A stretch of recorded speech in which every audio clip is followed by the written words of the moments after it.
नमस्कार दोस्तों, स्वागत है आपका आज के इस नए ट्यूटोरियल में। आपने आज के ट्यूटोरियल में अपने स्क्रीन पर बना हुआ जो कंपोनेंट आप देख रहे हैं ये फ्लेंज बोल्ट है और इसे आज हम बनाएंगे कैटिया V5 पर। तो आप मेरे साथ इसे बनाना शुरू कर सकते हैं। तो चलिए हम इसे बनाना शुरू करते हैं। तो पहले तो मैं इस फाइल को क्लोज़ कर देता हूँ।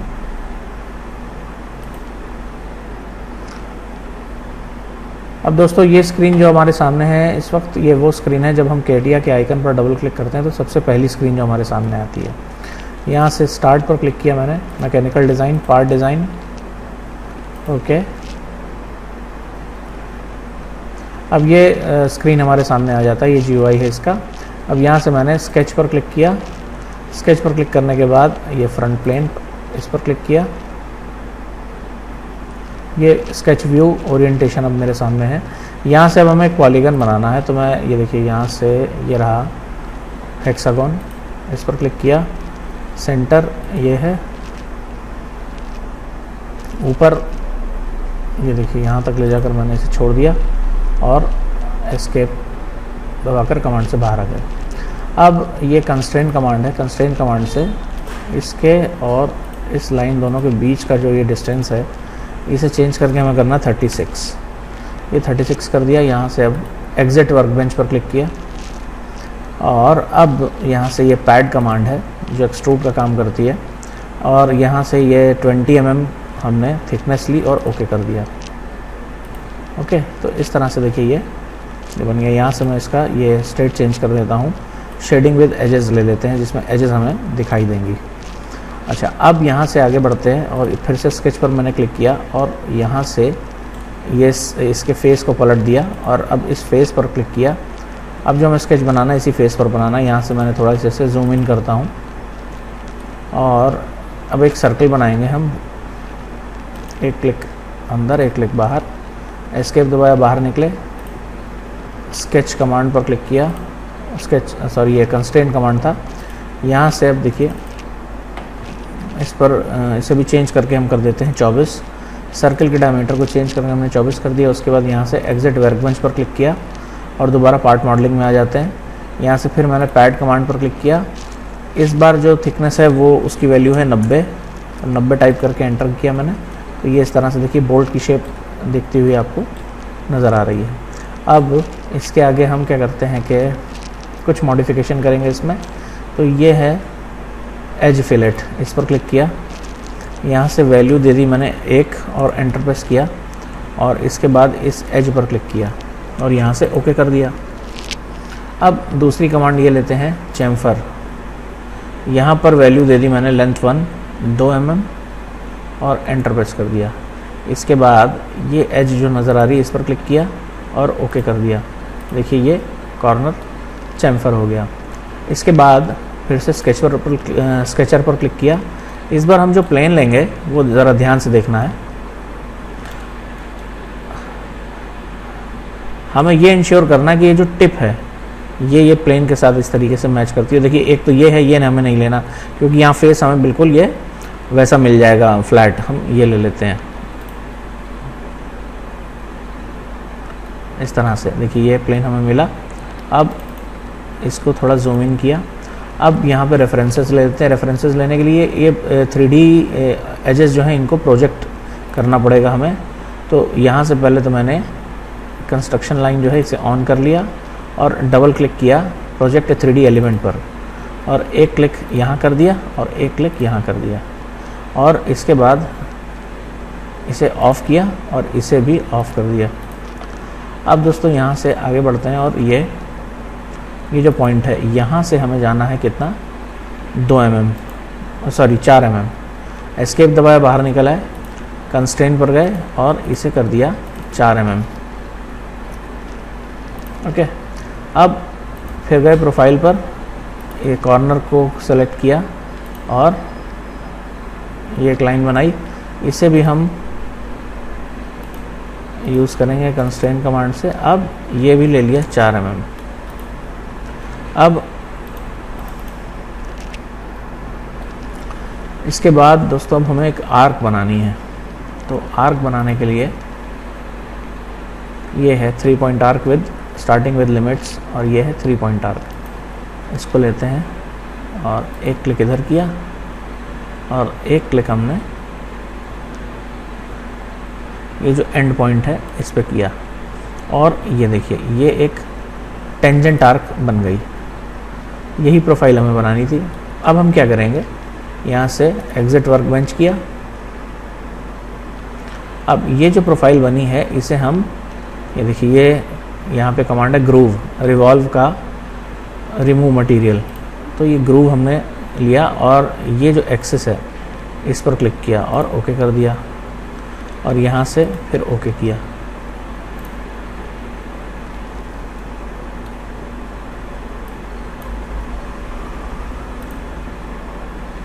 यहाँ पर ये मैसेज आ रहा है कि सेल्फ इंटरसेक्टिंग कंटूर है। तो एक बार फिर दोबारा से हम इसके स्केच में जाकर इसको चेक करेंगे।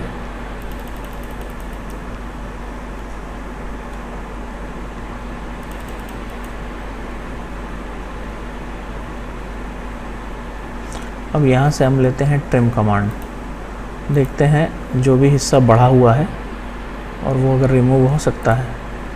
देखिए यहाँ से रिमूव हो गया।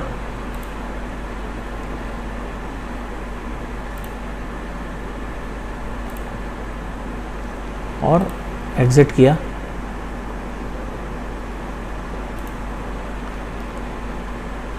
इसके बाद ओके। दोबारा फिर वही मैसेज आ रहा है।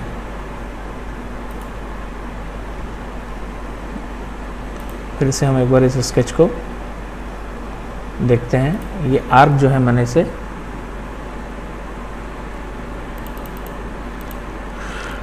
ये देखिए ये पोर्शन जो है कुछ एक्स्ट्रा आ रहा है, तो यहाँ से मैंने ये देखिए ये पोर्शन जो है वो रिमूव हो गया। अब एक बार यहाँ चेक कर लेते हैं। मेरे ख्याल से ये सही हो गया। एक बार इसे एग्ज़िट करके देखना चाहिए।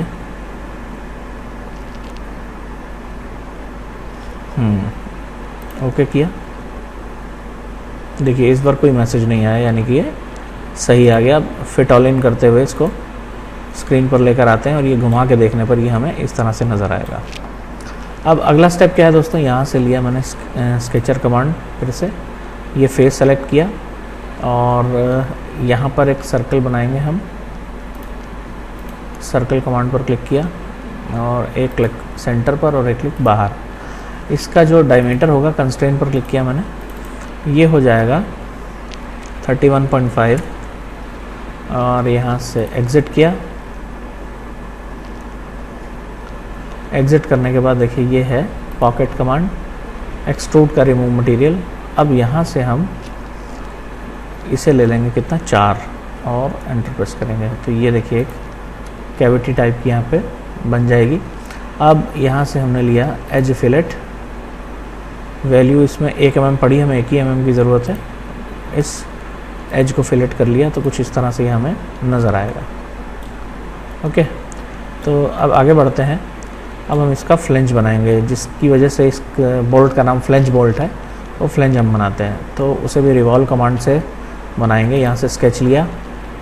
इस बार हम कोई भी खड़ा हुआ प्लेन ले सकते हैं इस तरह का। ये ले लिया हमने यहाँ से। ये हमें इस तरह से ये नज़र आने लगा बोल्ट इस ओरिएंटेशन में। अब यहाँ से लिया प्रोफाइल। प्रोफाइल के बाद ये जो पॉइंट है यहाँ से ये सीधी लाइन है कई, एस्केप दबाकर बाहर निकले और एक लाइन और बनानी है हमें, वो भी इसी पॉइंट से इस डायरेक्शन में हम आते हैं। सीधी सीधी लाइन आएगी, है हॉरिजॉन्टल लाइन। अब इनकी डायमेंशन हम चेंज कर देते हैं। ये कंस्ट्रेंट है, इसे मैंने कर दिया 26 mm और इस लाइन को कर देते हैं कितना,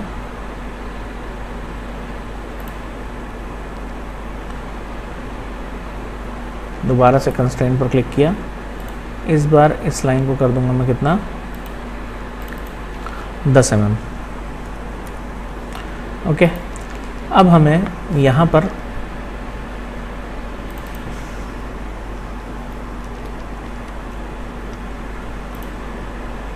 एक आर्क बनाना है।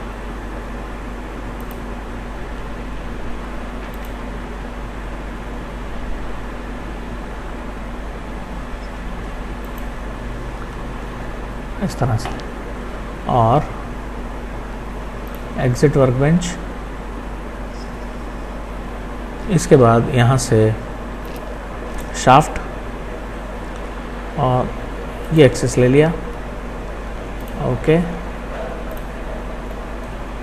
इस तरह से देखिए। अब ये जो शार्प एज आ रही है इसे हम यहाँ से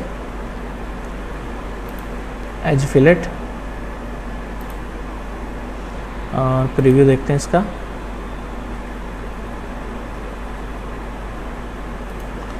ओके, इसको थोड़ा कम कर लेते हैं यहाँ से।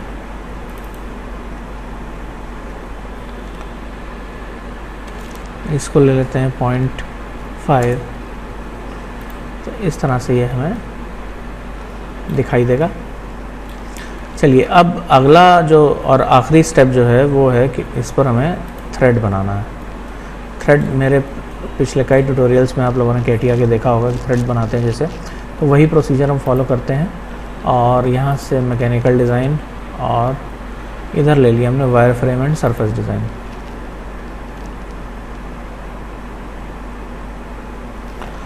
अब यहाँ से एक प्लेन ले लेते हैं हम। ये प्लेन ये ऑफसेट कराया, यहाँ से ले लेते हैं इसको 25 mm पर। सर ये माइनस में वैल्यू आएगी, तो यहाँ हमने ले लिया इसे 25 और एंटर प्रेस किया, तो ये एक प्लेन क्रिएट हो गया। अब इस प्लेन पर हमने एक सर्कल बनाना है, तो हमें इससे पहले एक पॉइंट क्रिएट करना होगा। पॉइंट पे क्लिक किया और ये प्लेन सेलेक्ट किया मैंने, ये तो इस पर जो है ये देखिए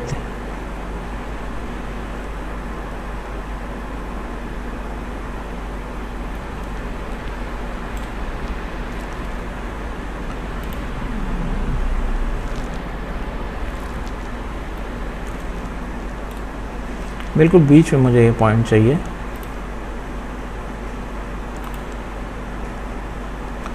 ये कोऑर्डिनेट्स ले लिया और ये प्लेन सेलेक्ट किया।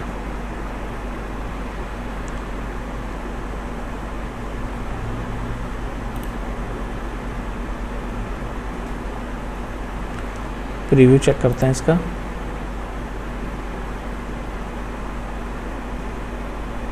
ये आ रहा है, यहाँ से इसको कोऑर्डिनेट्स पर ही लेते हैं। जब कोऑर्डिनेट्स पर जाएंगे तो यहाँ पर ये -25 आ रहा है, ये देखिए बिल्कुल बीच में। और अब प्रीव्यू चेक करते हैं इसका। ओके, लेकिन ये यहाँ पर किनारे आ रहा है। डबल क्लिक किया इस पर, इसको भी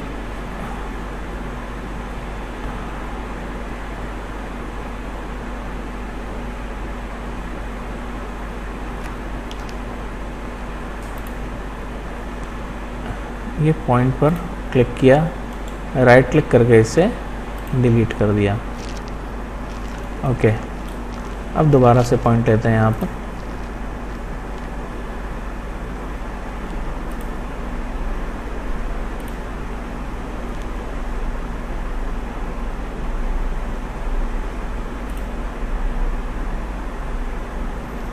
ये सरफेस है, दोबारा से पॉइंट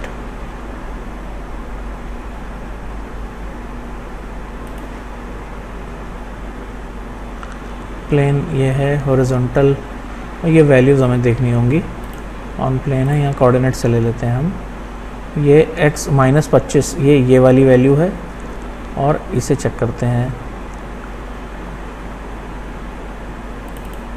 ये 0 कर दिया हमने, और z भी 0 कर देते हैं, और अब ओके पर क्लिक करते हैं। तो ये हमें जिस जगह पर चाहिए था वो पॉइंट मिल गया बिल्कुल यहाँ। आगे बढ़ते हैं। अब इस पर एक सर्कल क्रिएट करना होगा। तो ये देखिए, ये है circle command, centre and radius. तो सेंटर जो है वो ये पॉइंट हो जाएगा, और सपोर्ट में ये प्लेन आ जाएगा। ओके, और यहाँ 180 की जगह इसे कर देंगे हम 360। रिव्यू चेक करें, और रेडियस यहाँ पर ले लेते हैं हम 12। तो इस तरह से बिल्कुल एग्जैक्ट एक सर्कल हमें मिल जाएगा, क्योंकि ये शाफ्ट का डायमीटर 24 है, तो रेडियस हमने 12 ली, तो ये 24 का एक सर्कल बन गया।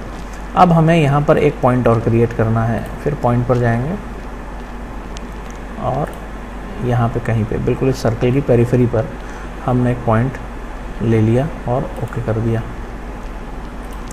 और इसके बाद हमें एक एक्सिस लेना होगा। एक्सिस पर क्लिक किया यहाँ से और यहाँ पर ले लिया हमने पॉइंट एंड डायरेक्शन।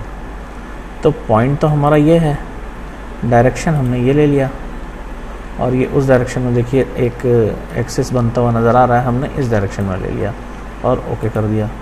तो ये प्री रिक्विजिट्स हैं हमारे हेलिक्स बनाने के पहले। तो हेलिक्स के लिए ये देखिए, ये जब यहाँ एक्सपेंड करेंगे एसपी लाइन के बगल में ये हेलिक्स कमांड दिखाई देगी हमें। हेलिक्स के लिए यहाँ पे स्टार्टिंग पॉइंट हमने ले लिया, ये वाला पॉइंट, एक्सिस ये ले लिया। अब ये डायरेक्शन देखिए दूसरा उधर जा रहा है, तो इस डायरेक्शन को चेंज करेंगे, ये रिवर्स डायरेक्शन इधर आ गया। पिच हमने ले लिया 2, टैब दबाया। हाइट की अगर बात करें तो ये हम बढ़ा देते हैं यहाँ से, इसको हमने ले लिया कितना 100 mm। टैब दबाया तो इस तरह से ये दिखाई दे रहा है। अब यहाँ से आपने प्रीव्यू ये ओके, तो ये एक हेलिक्स तैयार हो गया। अब इसके आगे हमें करना क्या है कि जो एक प्लेन क्रिएट करना है, तो प्लेन के लिए हम जाएंगे यहाँ से वापस जाते हैं हम, या फिर यहीं से क्रिएट कर लेते हैं। ये देखिए ये है प्लेन और इसमें 2 ऑप्शन आते हैं। एक तो हमें देखिए यहाँ से, चूँकि ये जो हमारा पॉइंट है ये वाला, इस पॉइंट को सेलेक्ट करेंगे और उसके बाद लेंगे नॉर्मल टू कर्व। तो कर्व ये हमारी पहले से है, तो इस कर्व के नॉर्मल एक ये यहाँ पर क्रिएट हो जाएगा और ओके कर दिया हमने, तो एक प्लेन क्रिएट हो गया। इस प्लेन पर अब हम सेक्शन बनाएंगे। ये देखिए ये प्लेन मैंने सेलेक्ट किया। अब इसे थोड़ा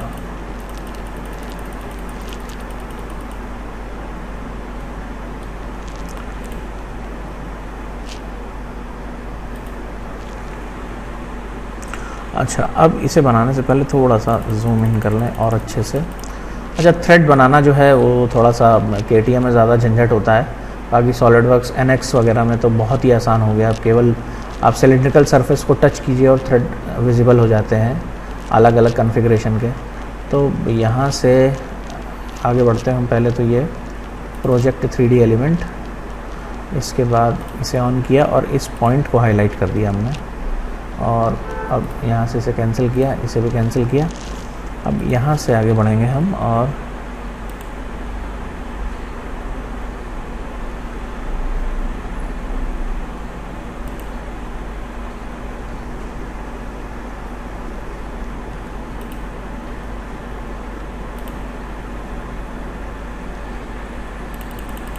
थोड़ा और जूम इन कर लें जिससे कि ये थोड़ा स्पष्ट हो जाए, विजिबल हो जाए। अब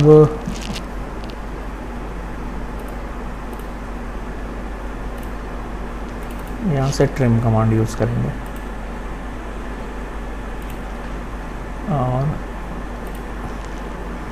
इसे भी डिलीट कर दिया। यहाँ से अब कंस्ट्रेन में जाते हैं। इन दोनों लाइनों के बीच का ये एंगल हमें लेना है 29।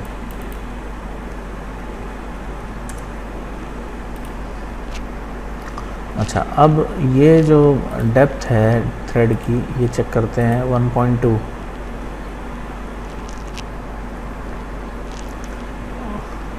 और यहाँ से हम ले लेते हैं इसका मिरर।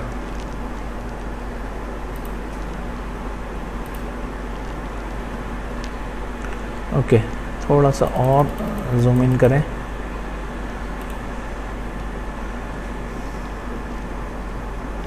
और इधर से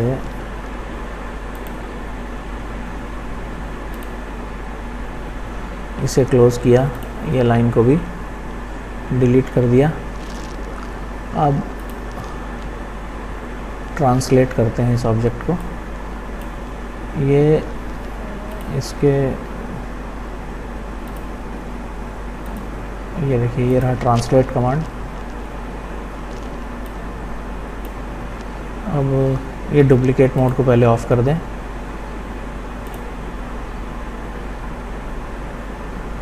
पहले सेलेक्ट कर लेते हैं, हमने कंट्रोल की प्रेस किया हुआ है मल्टीपल सिलेक्शन के लिए। इन तीनों लाइनों को सेलेक्ट किया, ट्रांसलेट पर क्लिक किया, डुप्लीकेट मोड को ऑफ़ किया और थोड़ा सा और इसे जूम इन कर लें। इस पॉइंट को यहाँ से उठाया और इस पे रख दिया। ये देखिए बिल्कुल अब ये टच कर रहा है इसको, सही जगह पर ये बैठ गया। अब यहाँ से हमें ये कॉर्नर को फिलेट करना होगा, एक ये एक ये। देखिए टैब की दबाते हुए मैं इस बॉक्स को हाईलाइट कर रहा हूँ। यहाँ पे वैल्यू देते हैं 0.05 और एंटर दबाया और यहाँ से एग्ज़िट किया हमने और ये सेक्शन हमें दिखाई दे रहा है वैसे। थोड़ा सा इसे और अभी देखिए ये ऑरेंज कलर से दिखाई दे रहा है, इसका मतलब ये हाईलाइटेड है, ऑलरेडी सेलेक्टेड है। अब हम यहाँ से कमांड कौन सी लेंगे वो देखते हैं। Start mechanical design, part design पे आ गए हम।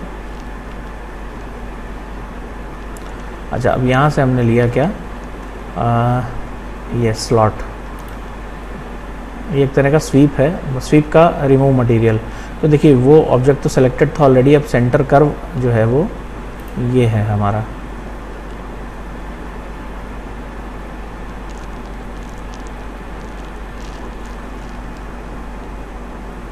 इस तरह से दिखाई दिया। अब यहाँ पर कीप एंगल की जगह लेंगे पुलिंग डायरेक्शन और पुलिंग डायरेक्शन में हमने ये सरफेस को सेलेक्ट कर लिया।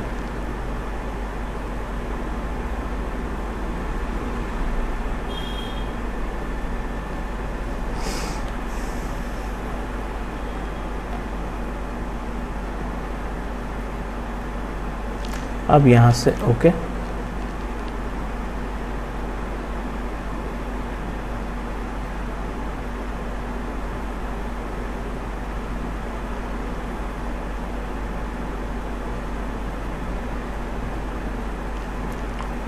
तो ये देखिए इस तरह से ये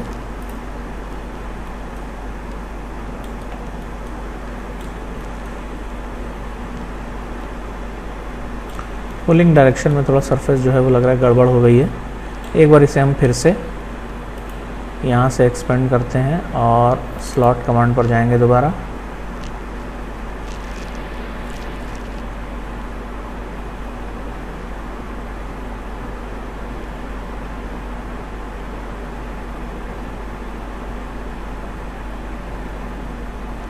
अच्छा अब यहाँ पर हमने यहाँ पे इसको सेलेक्ट किया और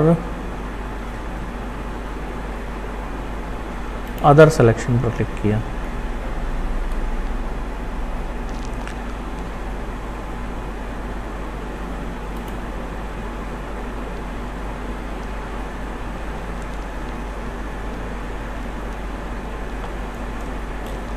इसको कैंसिल करते हैं यहाँ से और इसके बीच वाला सरफेस है जो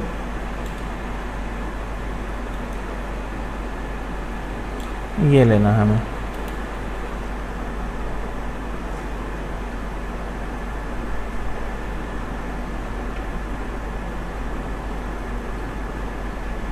जब थ्रेड बनता है तो सिस्टम काफ़ी स्लो हो जाता है।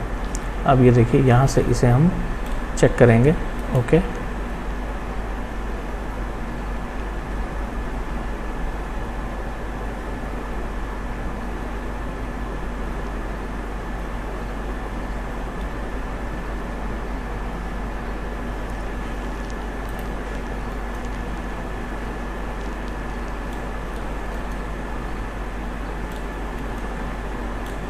इस तरह से देखिए थ्रेड की प्रोफाइल आपको नज़र आ रही है।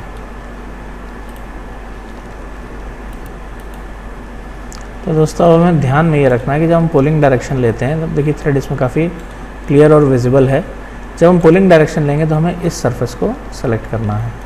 तो दोस्तों ये था फ्लेंज्ड बोल्ट इन CATIA V5। दोस्तों अगर आपको ये वीडियो पसंद आया तो प्लीज़ इसे लाइक करें, इसे ज़्यादा से ज़्यादा शेयर करें और मेरे चैनल को सब्सक्राइब करने के साथ साथ बेल आइकन पर क्लिक करना ना भूलें। और अगर इस वीडियो से रिलेटेड आपकी कोई क्वेरी है तो प्लीज़ उसे कमेंट सेक्शन में डालें। Thank you very much.